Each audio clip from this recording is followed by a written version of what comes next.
Hey, everybody, welcome to another special episode of London Boy Podcast. It's your host, Vinny. I'm joined by my co-host, David, and we've got a very special guest from across the pond, all the way in America. Without further ado, I'd like to present to you Jamar. Hey, thank you guys for having me. What's going on, London? Yeah, we're all good, thank you. Just grinding, just trying to keep this podcast thing consistent. Give the listeners more content every day. Yeah, Absolutely. yeah. Um, We're surprised on how many people have actually watched our stuff. Like yeah. last weekend, Vinny just texted me saying like, "Hey, I'm gonna start a podcast," and I was like, "Oh, okay." And we literally just started it last weekend at the spur Yeah, of the moment, and then we just had like 200 people watch the first video, and that's crazy. I think we're like 220 now. So that's amazing. Yeah, no, I had the yeah. opportunity to check out the podcast myself. So no, I feel like it's absolutely the most perfect time for something on this format to roll out. No, I'm all here for it. Oh, Yeah, brilliant. especially because we're beginners and like the first video wasn't the best. But like we're learning, and eventually in the future we're gonna be sort of meeting up, maybe even recording these as well. So there'll be like video as well. So yeah, there's gonna be some great things in the future for everyone. Definitely. And Jamar, I appreciate you coming on. I'm glad you've watched it, you enjoy it. So, would you like to tell the listeners a little more about you, what you're about, where you're from? Absolutely. So, like my bros just said, I live here in America. I'm in Atlanta, Georgia. I actually grew up in what we call the DMV, which is DC, Maryland, Virginia proper. So it's pretty much as outsiders would refer to as the nation's capital. Um, I went to college in the state of Kentucky, undergrad. It is literally in the middle of nowhere. No, They no. refer to it as bluegrass in the Appalachian Mountains. So quite an amazing experience there. Through that, got to study abroad in Ghana, West Africa. Wow. Totally life-changing experience. Um, just kind of completely opened my mind to a whole different perspective of life when I came back to the States. Um, from there, I went to New York, worked for Vibe magazine, an urban hip hop magazine here in the States. It has a sister magazine called Spin Magazine, which is kind of like a rock alternative. Oh, rock, yeah. Um, yeah, and then from there, I relocated here to Atlanta, and I kind of switched my focus from in the marketing communication scheme over to government and politics. So yeah, I've had a well-rounded, interesting experience. So, it's safe to say that you've pretty much seen it all. Like you've lived in many places in America, and then you lived all the way in Ghana for your studies. There's completely two different worlds. Absolutely. Yeah. I mean, it's the total yin and the yang. Yeah. You know, traveling outside of the US was, I think, an absolute humbling experience. Yes.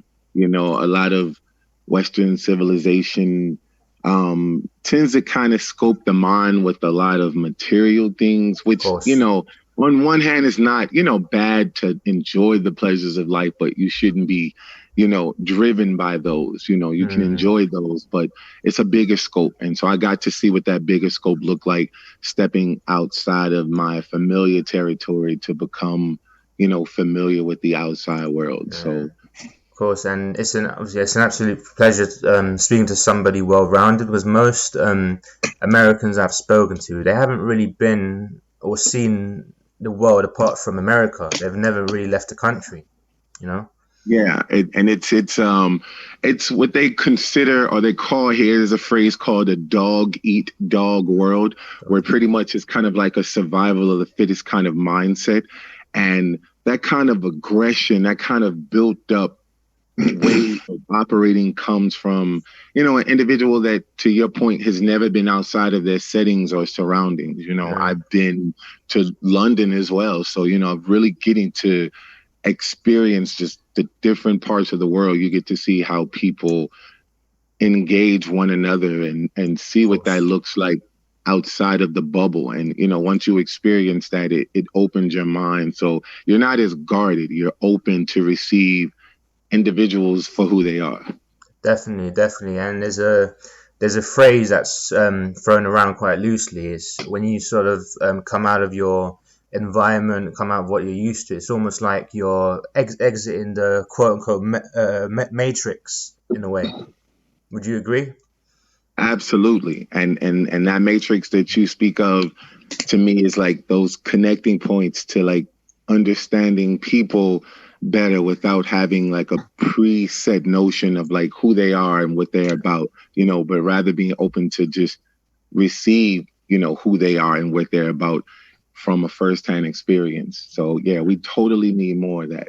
100%, and completely agree with that. And the whole sort of spirit / premise of this podcast, of this YouTube channel, is to deliver a very grounded take on life. Because you see, most podcasts, they're pretty much just talking about, popular topics, celebrities. We want to deliver value content to the extent of everybody can relate and everybody can learn something new. Absolutely. Yeah, it's more about sort of a positive influence and sort of giving people a hope, Some people might be lost out there. Some people might be in sort of a rut because we've been in lockdown for so long. I was speaking with someone quite recently, actually, and they said they gained 10 kilos over lockdown, which is a huge amount. And they felt sort of unmotivated to do anything, and sort of they let their body go, they let themselves go. And I told them about sort of like the podcast and how we can sort of improve their mindset. No, I think that is like an amazing concept. And, these are the type of conversations right here I love having, because people think that they're in their own world and they're the only individual kind of going through that. Literally the same thing is happening over here. Obviously this pandemic being a global situation, we refer to it over here as the COVID-20, the COVID-30. So, weight gain in the comfort zone is like so second nature here. Yeah. A mass majority of jobs outside of those that are mission critical or frontline are now working remote from home. So, there is a lot of, comfort zone settings. So people, of course, gyms are not as accessible, experiencing another wave of lockdown because of spikes in numbers. So, the hearts and the ears of people are open right now. Of course. So in a way, it's so easy to get complacent when you're, working from home and, you're so used to this sort of comfort zone. And I do admit comfort zone is the enemy of success. Absolutely. I mean, literally, that COVID-20, 30-pound weight gain that you spoke of, that's happening there, that happens here. It can easily distract a person from, the simplest things is getting up and getting into a routine because they don't feel like there's like a purpose or drive there. So it derails everything that you may have had set as a goal, before the pandemic hit. And I think that's happening to a lot of people right now. Definitely. And in regards to what you do, what you're about, has COVID affected you in a major way, or were you able to sort of adapt to it and change the situation? So I've been blessed from a financial standpoint and work-wise. I work as well now from home, remote. Our physical offices are closed, given the conditions and spikes in numbers. So as far as work goes, I will definitely say that, things just transferred to the home base. I will definitely say for all those out there who are working from home, I can tip my hat to you full fledged, because I feel like I work twice as much more now than when I was in the office. I think when you do have like that drive or gumption for the work that you do, you don't find an excuse to kind of like put it off or shut down, because you're in a zone where you're like, there's nothing else as accessible as it was before. So you physically feel motivated to get those tasks and those to-do lists complete. Definitely. From a work perspective. So there's a lot more work that is being put in from the at-home work base. So I gotta salute and shout out all those that are working from home right now, because they know exactly what I'm talking about, putting in, 12, 14, 16-hour days, opposed to that conventional 8. So the on-home grind is real. Of course.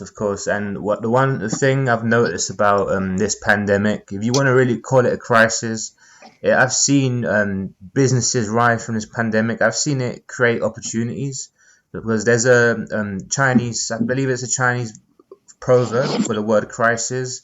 The way it's written in Chinese, one stroke represents crisis, and the other stroke represents opportunity. What's your take on that?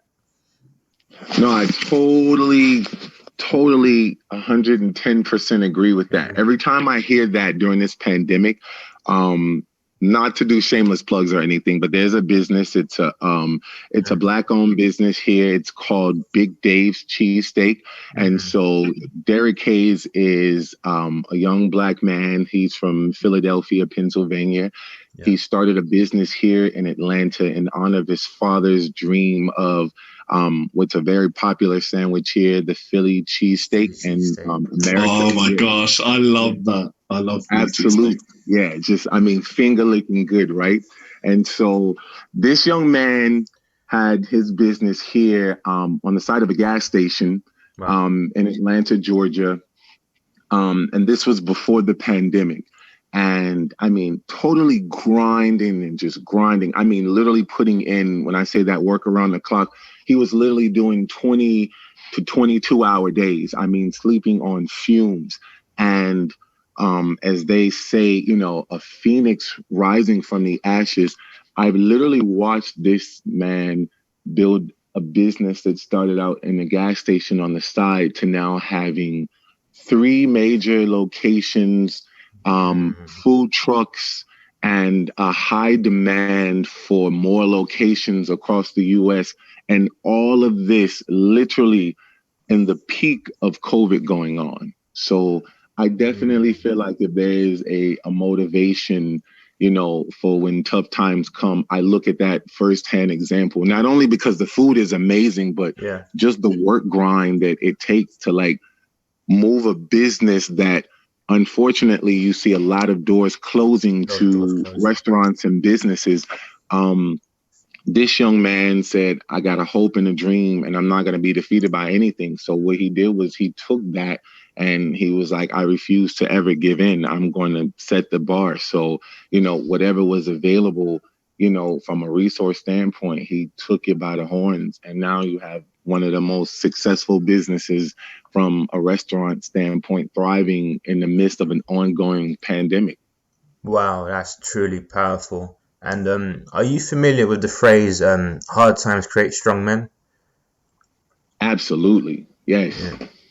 I feel like that's so true to form. When I hear those things, I think about the businesses, that look at circumstances and situations and say, no, defeat is not an option. And so, whether it's online services or re-strategizing, rebranding, you get in the midst of it. It really has taken a point where people have to challenge themselves to get out of a comfort zone if it existed, because the time is now, if ever. It is. And I 100% stand by that. And so you mentioned, obviously, you've been to London before. Yes. From the standpoint of somebody that's lived in most places in America, and you've done a lot of traveling, what do you think of London, first of all? And are there any parallels with any major cities that you've been to in America? So when I think of London, my initial thoughts are just from an architectural standpoint and a layout. Like London is absolutely beautiful. Yeah. It is an eye beauty. I mean, just the sights. I guess for you guys, you probably look at things that we view as amazing, normal, and then vice versa. But I don't know. There's just a certain essence to the way the landscape of London is laid out. Just the flow and the feel of the city. I absolutely love it. So yeah, there are a couple of cities in the US that give me that aha feeling whenever I'm there. Of course. When I look at places in LA and San Francisco, it kind of gives me a similar essence to that aha factor of London, particularly because for me, when I go somewhere, I want to feel like I am on vacation. Like I like feeling like a tourist, Definitely. having done things and been around the world and experiencing, the quote unquote VIPs of life. It's cool. It's a great experience, but like you deep down want to go places and feel like 100%, Blissful. new fresh tourist that's just experiencing things there for the first time. And Exactly. yeah, London definitely gives that essence. Not to mention from a parallel perspective, you guys have some amazing artists and food as well. So yeah, those are always a draw for me. I'm a foodie and I love music. So yeah, y'all definitely make the mark. Definitely. And Jamar, I was going to ask you, do you know where you went in London? What areas? and So any spots you hit up when you came here? there were a couple in let's see. So of course we went to the kind of like I think the common tourist spots that were in downtown London. I'm trying to think. There's a restaurant near the bridge. There's loads of bridges, but we probably know where you're talking about. Sort of like on the river, the Thames, yeah, the big river. Yes, That's what the you're big talking river. about. Yeah, Yeah, yeah. I know we stayed at a hotel. I think it's called the Rosewood, London. I don't know if you guys are familiar with that. I've heard the name, but I've never actually been there. No. Okay.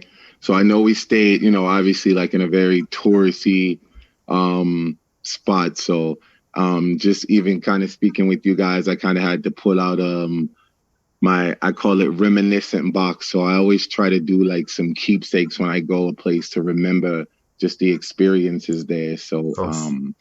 I think immediately I was just kind of thinking how greedy I felt because you guys is from a dining perspective, you guys do a lot of things in the a la carte form. And I guess we Americans are a little more greedy. So it's typical when we go places to eat. Everything is in combo form. So Of course. yeah, that experience, of course, was I don't know. It was different and is humbling from an appetite perspective. So Yeah, in the UK, it's really quality over quantity, and I know it's from when we went from to New York. Yeah, the quality of the food was nice, but there was a lot of quantity as well.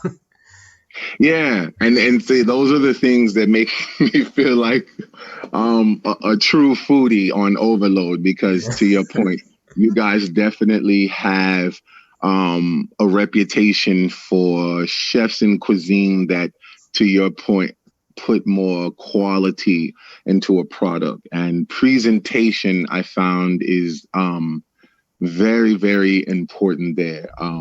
I can tell you, I've been from the highs to the lows here in the States. And Yeah. so, from a comfort zone perspective, people like food when it is sloppy and greasy from an appearance standpoint, because in their mind, that means it's going to be absolutely amazing from a taste standpoint. And I will say that oftentimes that is the case here.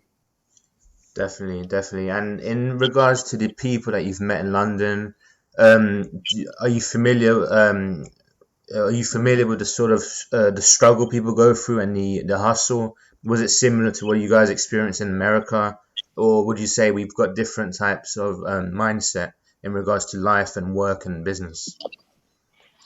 I look at the struggles, I think, in a parallel sense. I always tend to flock toward the free spirit, rebel thinking, operating type individuals, because what I find is, from an intellectual standpoint, our conversation is able to give, like, the highs and lows of what it is that we experience. And so from, I think, the everyday struggles of just living and accomplishing dreams and goals and aspirations, I feel like we're very similar there. I think from either, I would say, a misconception or a cloudy uncertainty, it's probably more so from a government or a politics standpoint. With America, it's very clear that, we have an election that, is held every so often, every 4 years, to elect a leader, and that represents us across the world. America is often confused when it comes to what the government structure looks like in London, in terms of, like, is there one individual leader like we have in the States? And then, of course, we have the royal family. So there's a bit of confusion in terms of, like, the power and the decision making when it comes to government. I think that is probably one of the biggest separating factors from, like, the US and London. Of course. And would you say that people are more liberal and free thinking in the US than London, or would you say it's the same, or the other way around? Well, I can definitely tell you, tough times call for tough measures, as they say. So I definitely find that there is a lot of liberated thinking and flowing in America. I think that's one of the things that makes it an absolute beautiful place to live, because you do have the right to choose and think in free will. A lot of times you hear Democrats or you hear Republicans, but we also have the Green Party, we have the Tea Party, we have the Independent Party. So there is the access and the availability to choose and operate as one thinks.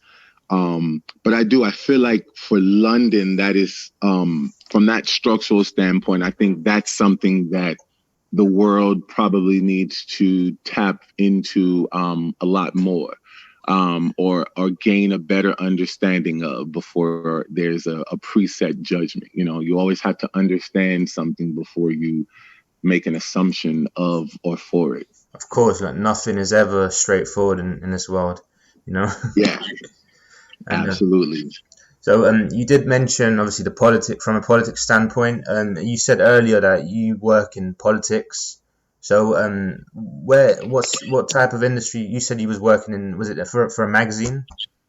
Yeah, so I did I do marketing and communications, and so I started off doing that in entertainment. So yeah, so in New York, and then some as well here in Atlanta. So it's funny, because when you see different television shows that place this big scope on different industries, whether it's entertainment or politics, you laugh to yourself behind the scenes, because a lot of it, you can't make these things up. So when you see it play out on a TV series or sitcom, you're like, how true to form that is.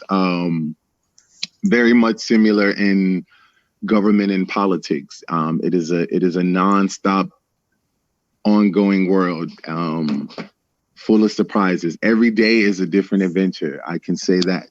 And would you say that both, let's say, the entertainment industry and politics, they've got the same sort of power struggles and politics behind the scene? Absolutely.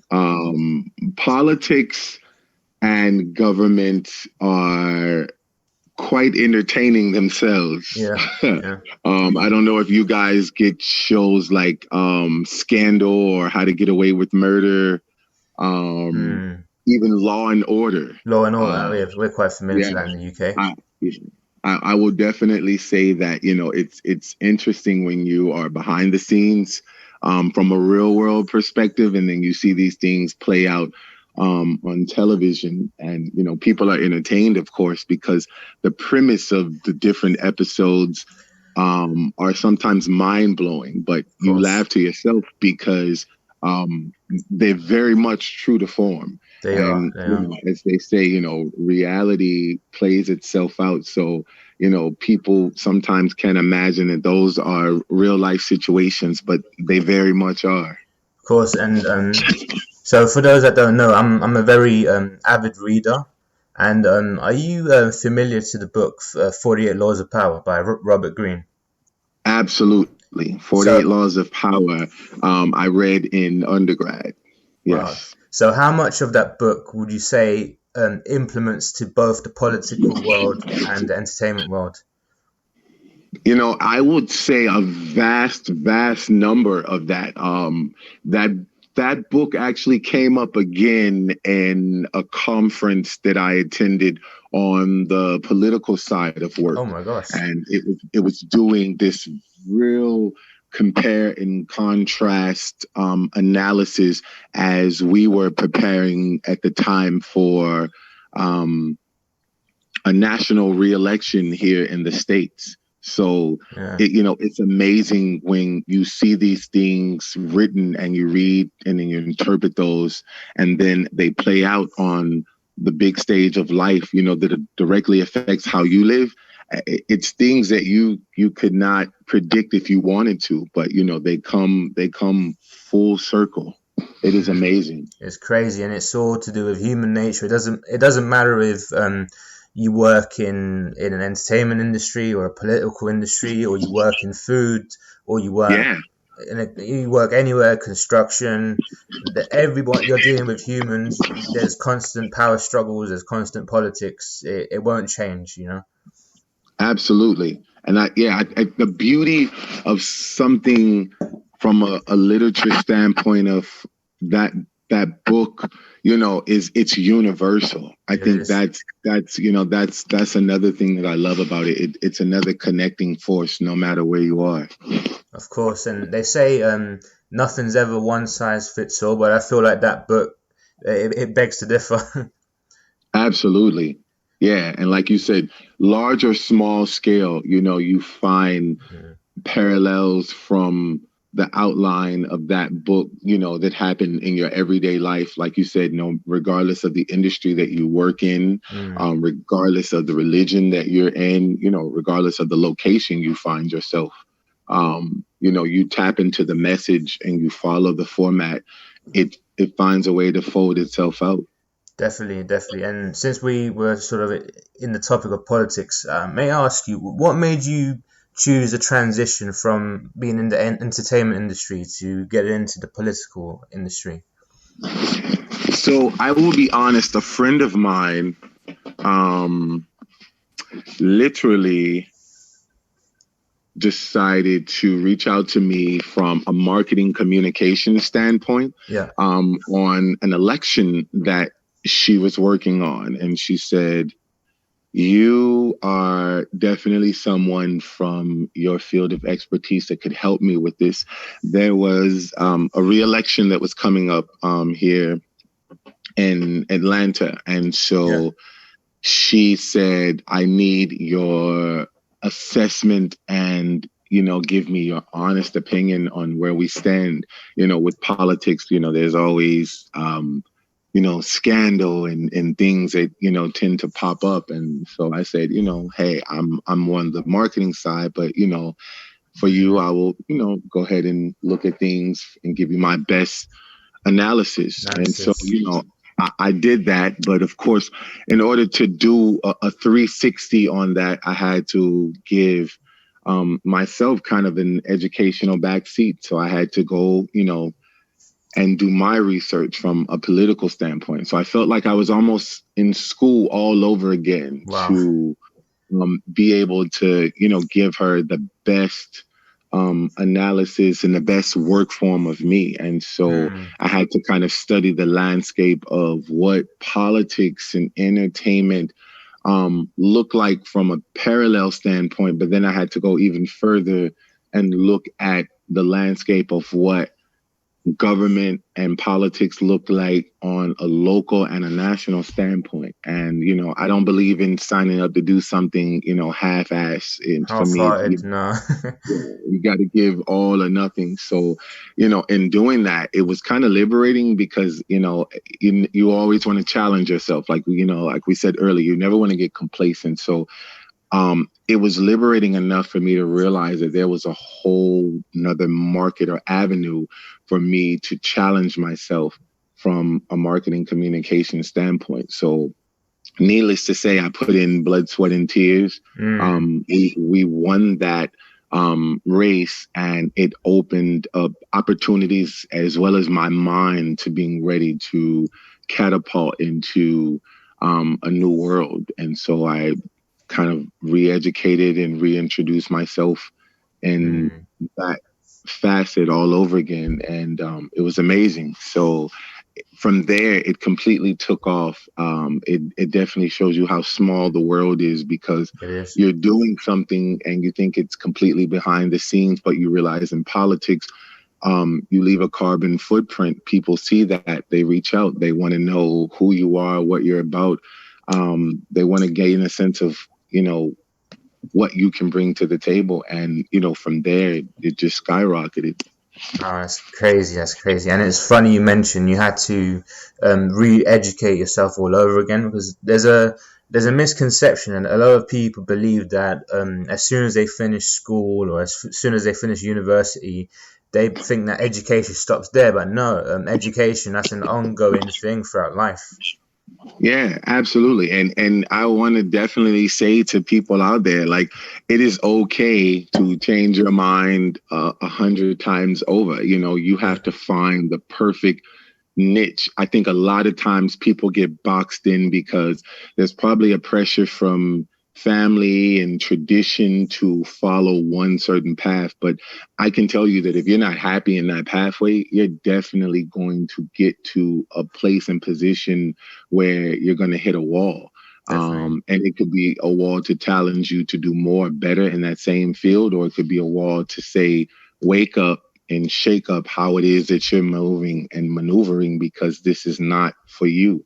And, you got to find that passion and that drive. And so, yeah, there is definitely going to be stumbles to get into that. Like, everyone has to understand that if it was completely easy with no challenge, everybody would be doing it.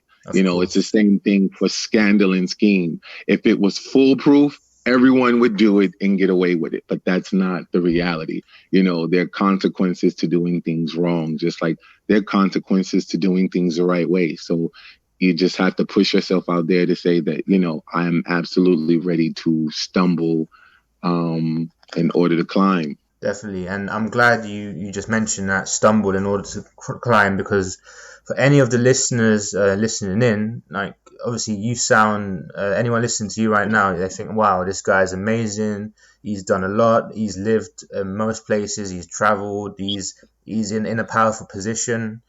But it's up to you if you're comfortable discussing. But have you made a lot of mistakes in your life or in your career? Oh, man, I'm so glad you touched on that. Yeah. So I want to make that clear to any and everyone listening. I do not come from a silver spoon or a trust fund. So this path and this road that I'm speaking of, it is so within your reach, more than you can imagine. I think a lot of times people hear a feel-good story or a situation or read a novel and they're motivated, but then in the back of their mind, they feel like, that's good for him or her or them, but that's completely not for me. And that's not true at all. I come from a single parent household. I come from a situation where, the struggle of the family dynamic was real, just for everyday means, an amazing mother who definitely went out here and provided for, 2 boys on her own. I looked at that type of grind and that type of struggle and motivation to say that there's no excuse. So, when I look at the everyday individual, I'm like, I come from a stock of an individual who said, hey, there is nothing that is going to be handed out or given. she had to provide for the mouth of herself and two other individuals. And so I say to the everyday individual out there, if you are an able-bodied, willing individual, there is absolutely no excuse. You know, you have today to take the 24 hours and say, what is it that I want to do? You know, and there are definitely going to be roadblocks. You know, you're definitely going to feel, you know, powerless and defeated. Those human emotions that you feel inside, like, don't let that overcast the overall vision you have, because there are definitely going to be days where, you know, Monday may have been the absolute worst and you had to crawl into Tuesday. You know, and when you go to bed Tuesday night, you know, be motivated to say that, you know what, I'm going to make Wednesday an amazing Wednesday. You know, I'm going to make it a hump day that has some meaning. And it's 100%. The little thing, that you can unfold to get to the next day. So it's like you have to be your own toughest critic, but you also have to be your own biggest fan. 100%. And I'm a strong advocate of the phrase, you have to be your own best friend and your number one cheerleader and supporter. And I'm just so glad you mentioned. Absolutely. I totally agree with that. I look at it like when you said, Yeah, sorry, I was going to mention, I'm so glad you said about your background, where you came from, because where me and David both grew up in London. There's a lot of sort of ghetto environments, and there's a lot of people that are coming from a similar situation, single parent household, and there's a very sort of negative belief that's drilled into them that if you're not talented in, you know, football, which is soccer in the States, or if you're not talented in music, those are the only two options to get out of the ghetto. And they think that all of the other options, either I'm going to work, you know, a crappy 9 to 5 for the rest of my life, or I'm going to go and commit crime and sell drugs.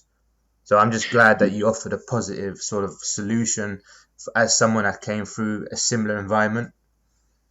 Yeah, absolutely. And I think so here in the States, it has really transformed for people to see that ghetto is legitimately a state of mind.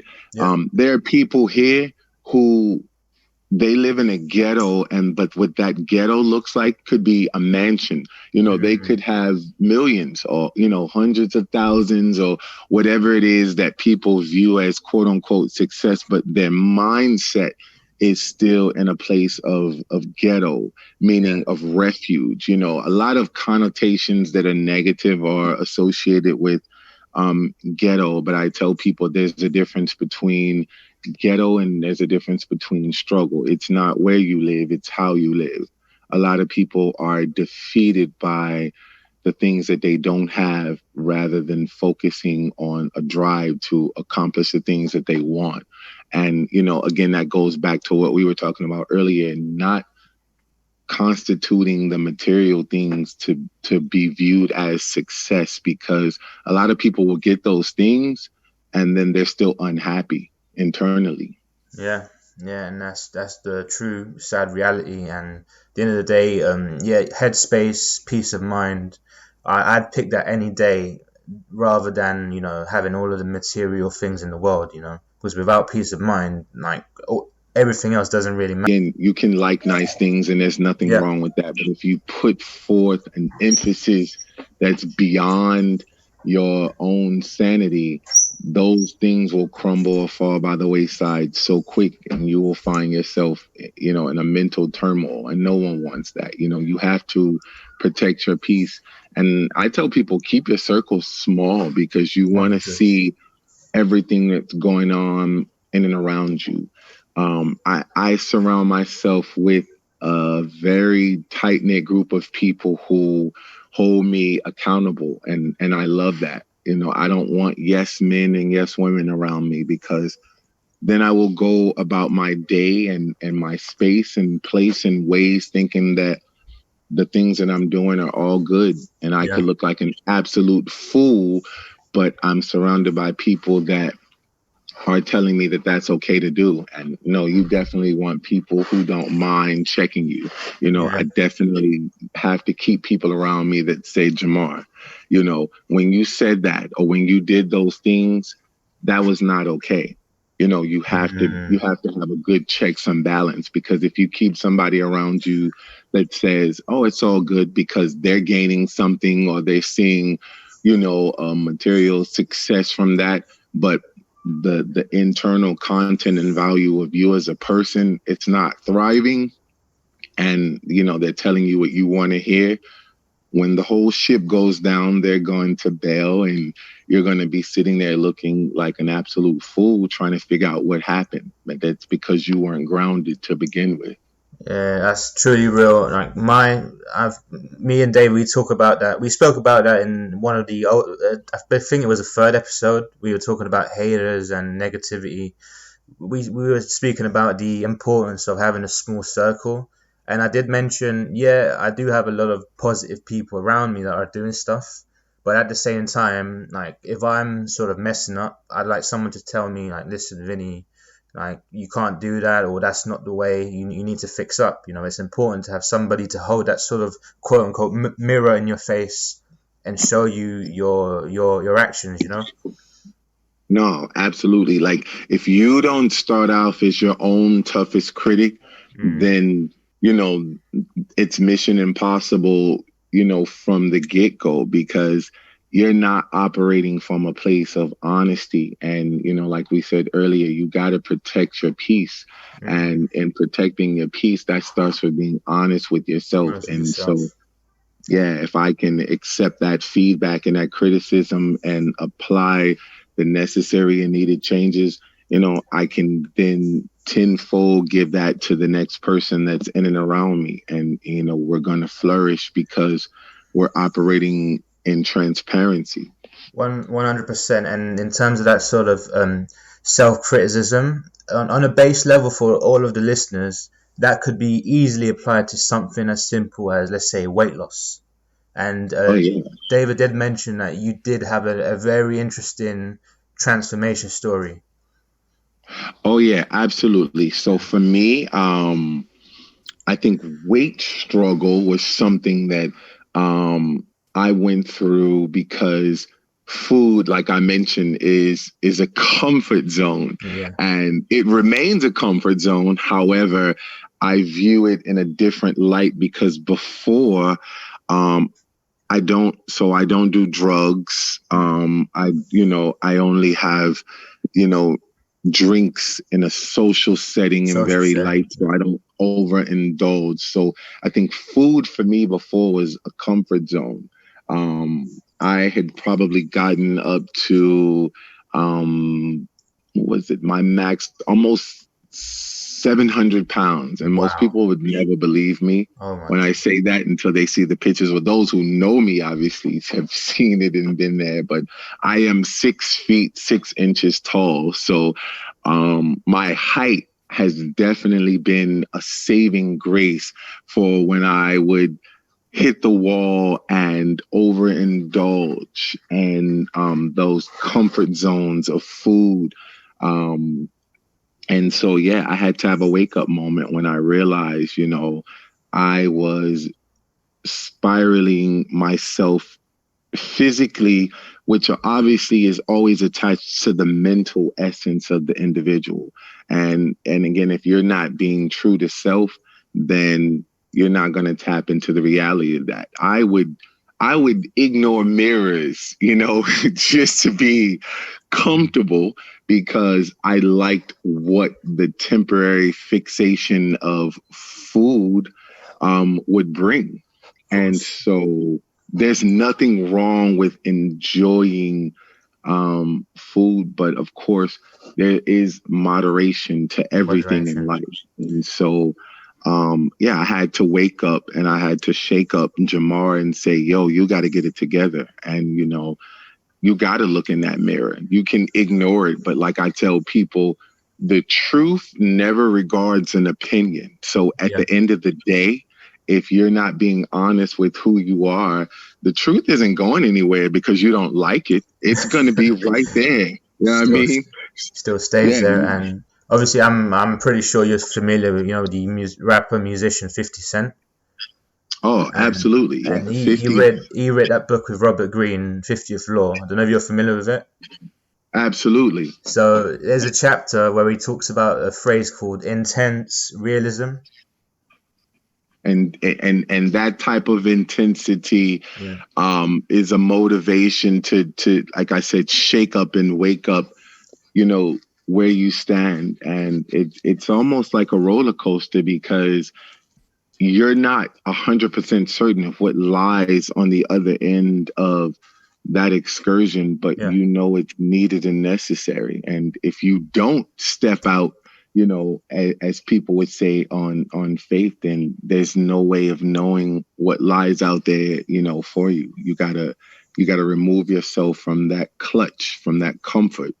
100%. And David, you've gone a bit quiet. You want to add anything, or you got any No, I'm questions? just listening. This is Yeah. this is like a live podcast for me. So No, I'm just good listening. stuff, man. Good stuff.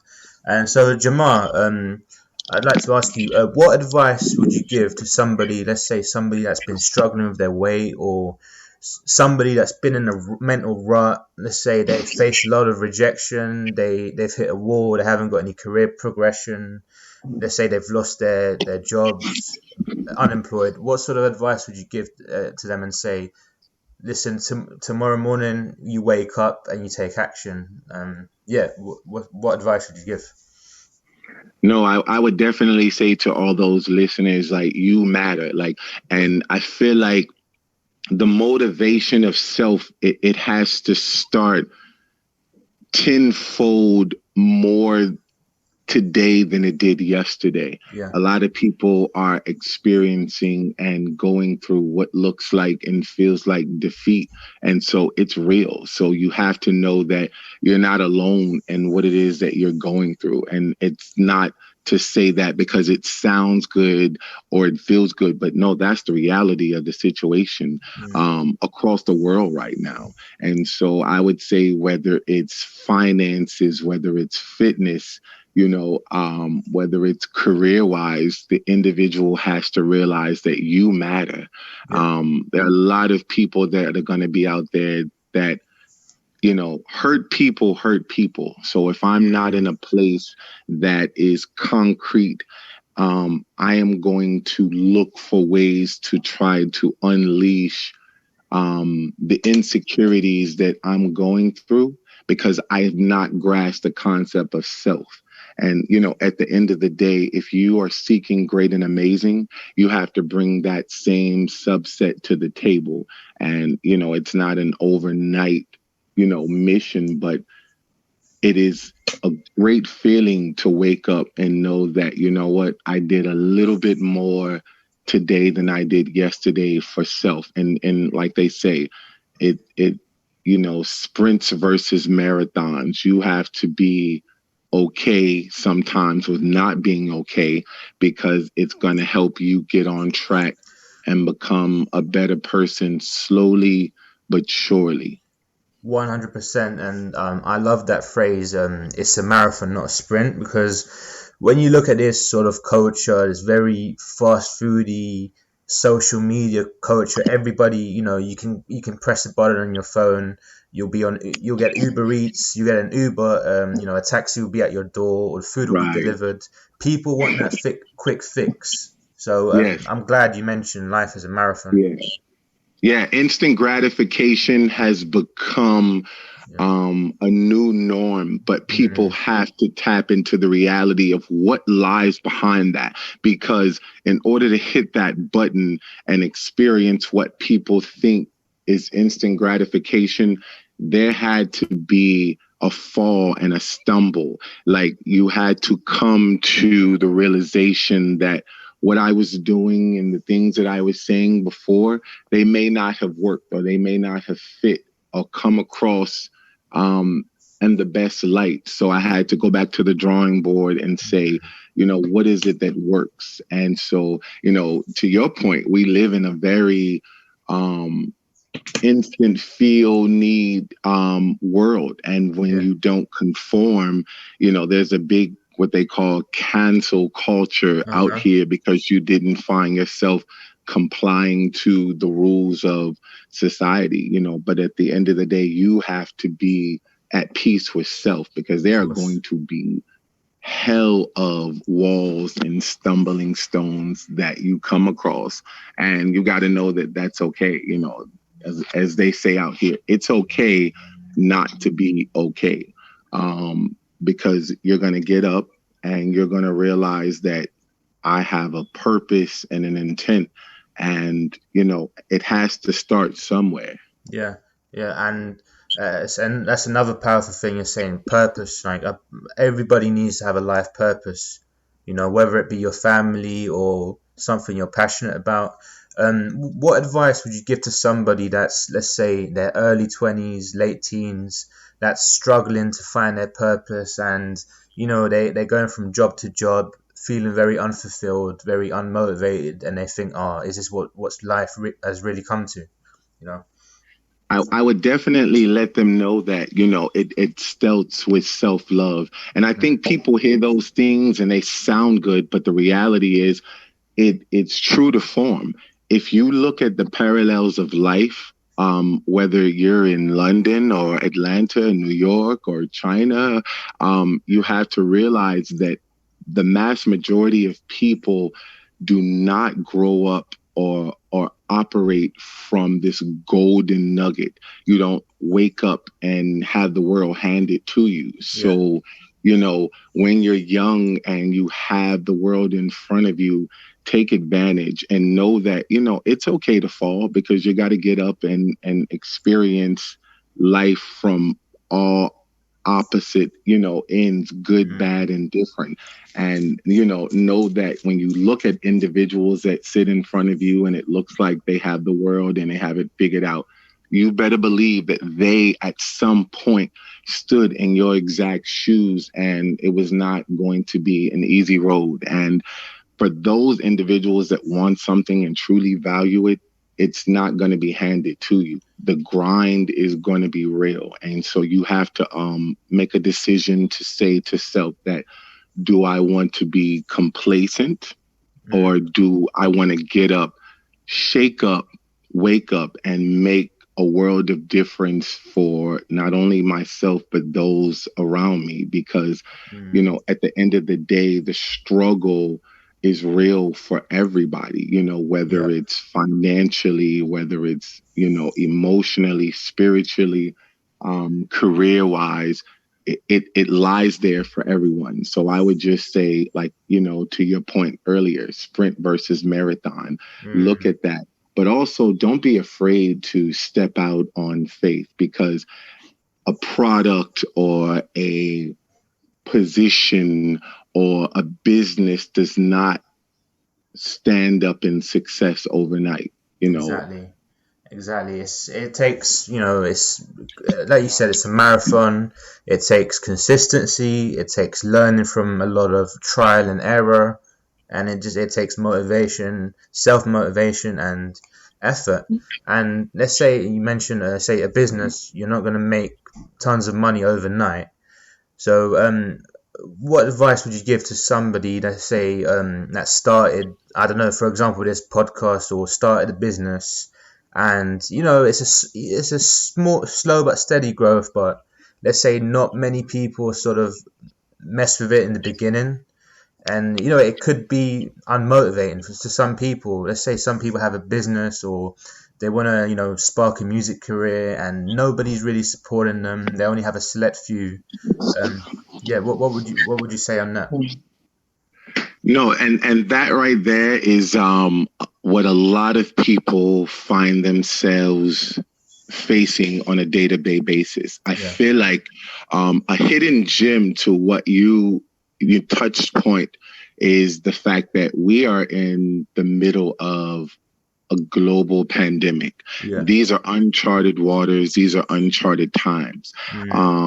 So for those individuals that, they have a dream and they have a purpose and they have intentions, that they want to stand up, it's okay to know that It doesn't happen overnight. However, if what it is that you do makes you feel whole, it brings you full circle, it's your purpose, it's your intention. Don't ever allow someone to bring you down, because a lot of times they're speaking from a place of uncertainty and insecurity. And that, again, is why you have to keep around you a group of tight-knit individuals who are honest with you, but, you know, regardless of what an individual's, you know, spiritual or religious background is, you have to know that there's a feel-good measure to the individual that connects us all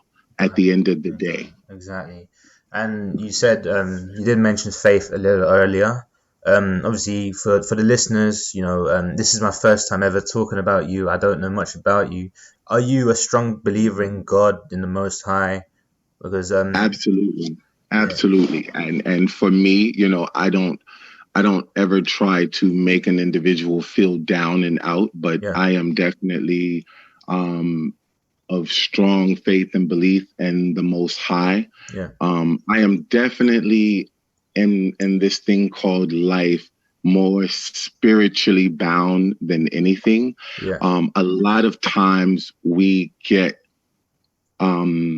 discouraged because we don't all look the same. We don't all think the same. We weren't all brought up in the same facet. And so a lot of times people look at that as a contest or a competition, or, you know, they shun people and situations that could honestly change the scope and face of who you are and what you've gone through. So I've definitely learned in this thing called life to never judge a book by its cover, because you never know what an individual is going through. And so, you know, regardless of your upbringing, you know, or what it is your faith stands upon, you know, hopefully you as an individual know that there is something inside of you that can help the next individual. You know, we're all in this thing together. And so I definitely encourage people to definitely tap into their inner, you know, most pure self and connect to that next individual. It goes a long way. It goes much further than what you ever imagined. Definitely. That's truly powerful, because I've noticed recently, I feel like the more the world sort of advances with technology, there's a rise of atheists, basically atheism. People don't believe in God. People say, "Oh no," and it almost sort of reinforces that belief of like living a life without any purpose. Because I feel like there's a lot of purpose attached in faith, you know. Absolutely, because at the end of the day, an individual thinks and feels the way they do based off of their experiences in life. You know, hate is not something that an individual is brought into this world to feel. Hatred and segregation and turmoil, those are taught behaviors. And again, hurt people hurt people. There serves absolutely no purpose for me to go outside of my door and spew, you know, a hatred or a downpour onto my neighbor or an absolute stranger, because, you know, the simple things in life matter, because you never know, you know, saying hello, you know, a gesture, a smile, a hug. You never know what that could do for an individual, because you never know what it is that they're going through. 100%. And yeah, that's really powerful. We've had a very powerful conversation thus far. So we're sort of reaching the 1 hour mark. Is there anything you'd like to conclude? Anything you'd like to promote? You know. You know, I hate to sound cliche, but you know, when you say promote, it's the love and happiness. There's a song by Al Greene called "Love and Happiness." David and I always kind of plug in, you know, jokes from a music standpoint. Like I said, I'm a big music fanatic. So I tease him because I always tell him he sounds like Sound Smith to me. You're the only person ever that told me that I sound like Sam Smith, but whatever. But that is an ultra compliment because Sam Smith is an amazing artist. Love the music. So like I said earlier, this music to me is such a connection point of life.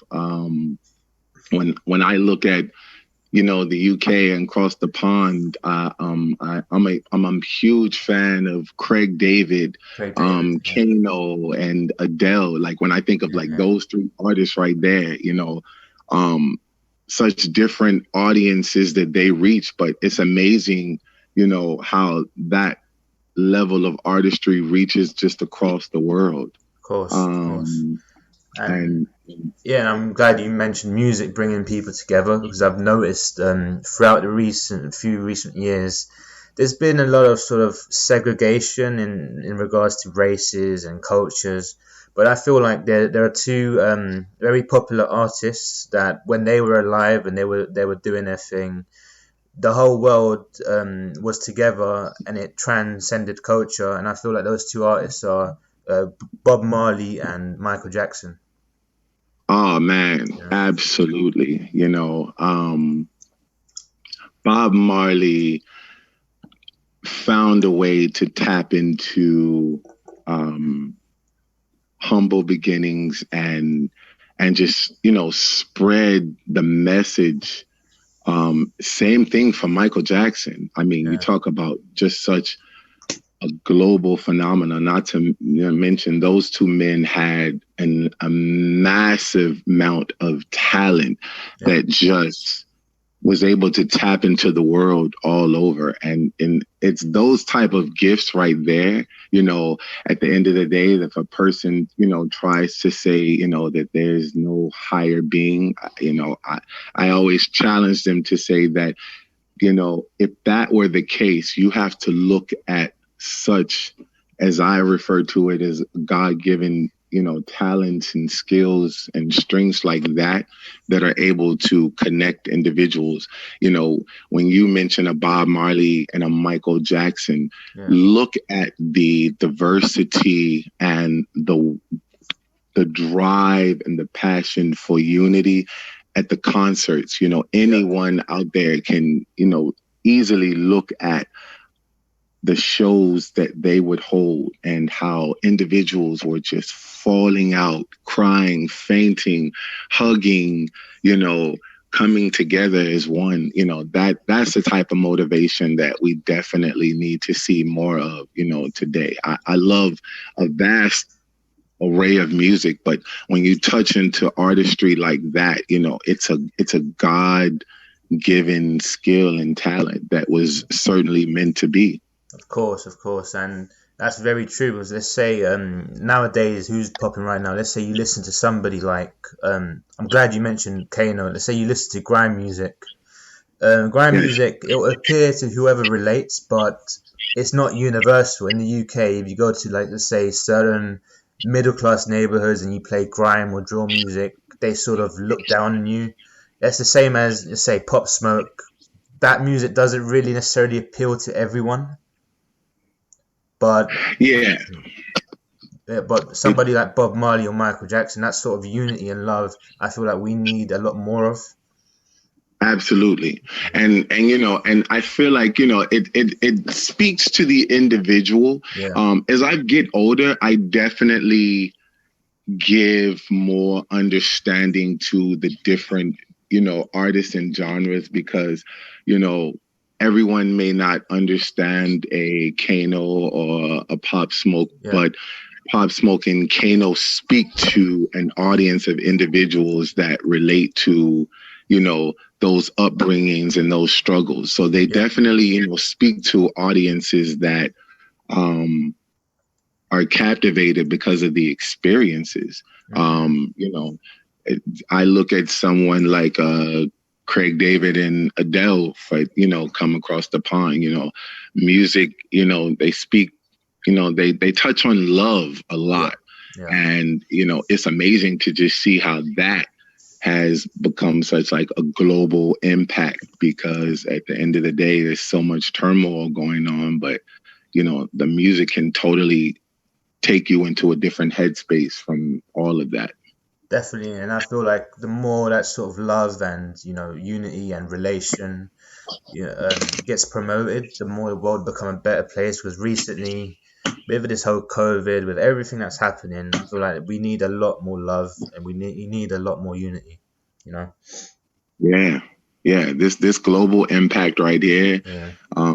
Uncharted times, uncharted waters. No one can predict the future as it is. But so to have something like this, impact everyone everywhere. Yeah, it definitely is something needed.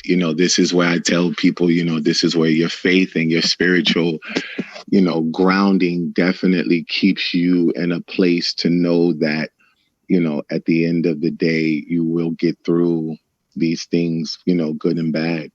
Yeah. Definitely. And yeah, to sum up, you got a final message, like a key takeaway you'd want the listeners to sort of take home and implement?